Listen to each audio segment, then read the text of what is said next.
Imaginez, la France possède une technologie unique au monde, indispensable pour faire tourner ses centrales nucléaires, indispensable pour sa défense nationale. Et un matin, elle apprend que cette technologie appartient désormais à un concurrent étranger. Ce n'est pas une hypothèse, c'est exactement ce qui s'est passé.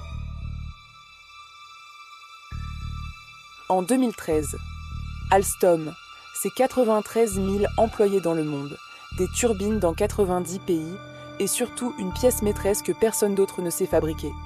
La turbine Arabelle, la plus puissante jamais conçue.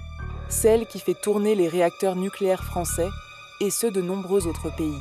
Mais en coulisses, le groupe vacille. Des difficultés financières s'accumulent depuis plusieurs années. Et c'est exactement à ce moment-là, pas un mois avant, pas un mois après, que General Electric se présente avec une offre de rachat pour la branche énergie. Un hasard de calendrier, vous en jugerez.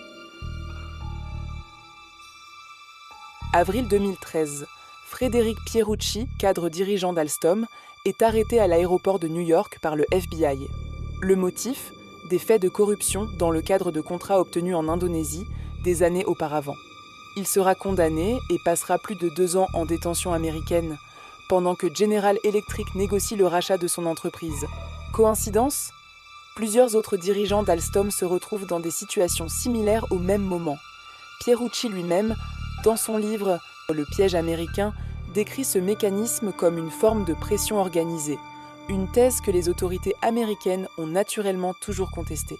Ce qui est factuel en revanche, la fragilisation d'Alstom a rendu le rachat possible. Et General Electric était là au bon moment, avec le bon chèque.